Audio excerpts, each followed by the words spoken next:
welcome to What Makes Them Special by Philosophia Makers. In this new series, we will be talking about movies, about film personalities, and what makes them special. Okay, I'm waiting for the punchline. There is no punchline. In today's episode, we'll talk about one of the greatest modern day directors, Quentin Tarantino, and what makes this movie special.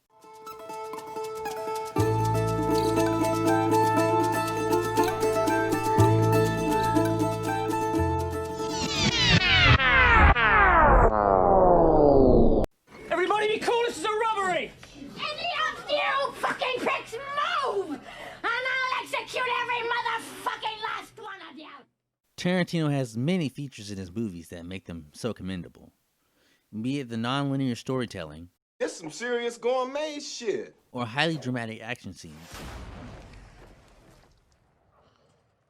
Tarantino has embedded many breathtaking scenes in our minds, which makes us watch his movies repeatedly. In this video, we will not be concentrating about the most obvious things in his movies, but we're going to take a turn and talk about two things that he does differently from others that makes his movies worthwhile. Number one, the conversations. In most of the movies, almost 80 to 90% of the conversations happening in a scene are directly related to the plot. But in Tarantino's movies, a lot of conversations that take place do not contribute to the plot directly. Told you, jackass, go hee-haw someplace else. That's right, John. You did say that, didn't you? No, man, I don't eat pork. Are you Jewish? No, I ain't Jewish. Through these conversations, he tries to reveal to us about the characters, their mindsets, their relationships, and much more. These conversations also make the movie and their characters more realistic and easier to connect with. Some of the best examples of this are from the opening scene of Reservoir Dogs. It's all about a girl who digs a guy with a big dick. The entire song, it's a metaphor for big dicks. No, it ain't. It's about a girl who's very vulnerable. She's been fucked over a few times, and then she meets a guy who's very sensitive. Whoa. Time out, Green Bay. Tell that fucking bullshit to the tourists. And the opening scene from Inglourious Basterds.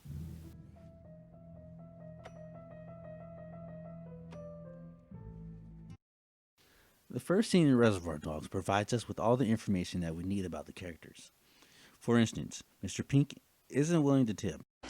Come on, throw in a buck. I don't tip. You don't tip? No, I don't believe in it. You don't believe in tipping.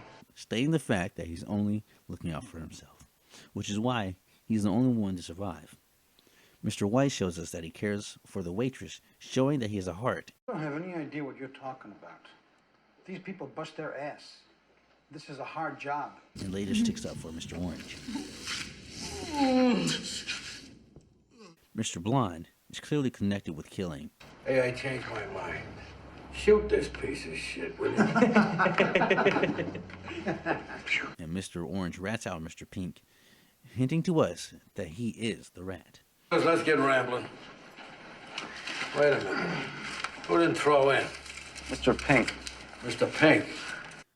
This scene might seem like a filler at first, but as the movie goes on, we understand how important that scene was. The opening scene from Inglourious Basterds provides us an unimaginable amount of information about Hans Landa and the setting of the movie. He creates so much suspense in this scene and gives us small hints every now and then, foreshadowing to us about what's to come. For example, when Lapidus says, "Don't run," it proves to us there might be something suspicious going on in their house. Or when Hans Landa asks the three daughters to step out of the house, he hints at ensuring their safety if Lapidus provides the necessary information. Monsieur Lapidus, vu ce dont nous avons à discuter, il serait préférable de discuter en privé. Vous remarquerez que j'ai laissé mes hommes à l'extérieur. Si cela ne les offense pas, auriez-vous l'obligeance de demander à vos charmantes dames de sortir? Vous avez raison. Charlotte, tu veux bien emmener tes sœurs dehors? Le colonel et moi, on a 2-3 mots à se dire.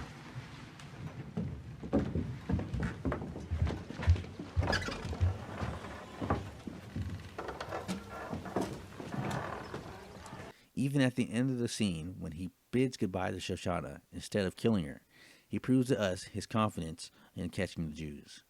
It shows to us also that Hans is sure about meeting her again at some point in time in his life, when he would take her life.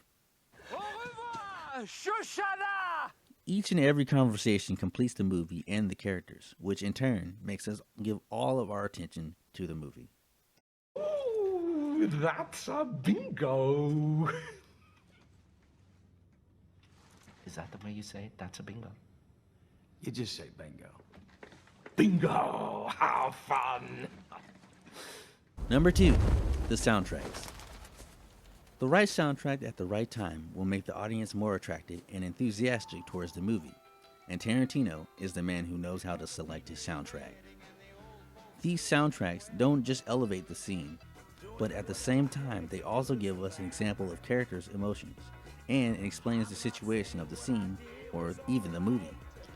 For example, the song that plays when Mr. Blonde is torturing the police officer stuck in the middle of you in Reservoir Dogs describes to us about the situation perfectly. Clowns to the left of me, jokers to the right. Here I am, stuck in the middle with you. Yes, I'm stuck. Even in Kill Bill's Volume 1 opening, when we see Beatrice Kiddo laying on the ground, shot, the words bang bang, I hit the ground, bang bang, he shot me down, add a touching bit of soul to the ultra-violent scene. Bang, bang, he shot me down. Bang, bang, I hit the ground. Bang, bang, that awful sound. Bang, bang, my baby shot me down. Every soundtrack is basically just an expression of characters' feelings at the particular moment, which is why it feels so good when put together. There's actually quite a lot of symbolism that we can talk about for each of Tarantino's films, but we can save that for another episode. Thank you for watching this episode of What Makes Them Special. Please like and share our video, and subscribe to our channel. Until next time. Good night. And always remember, that's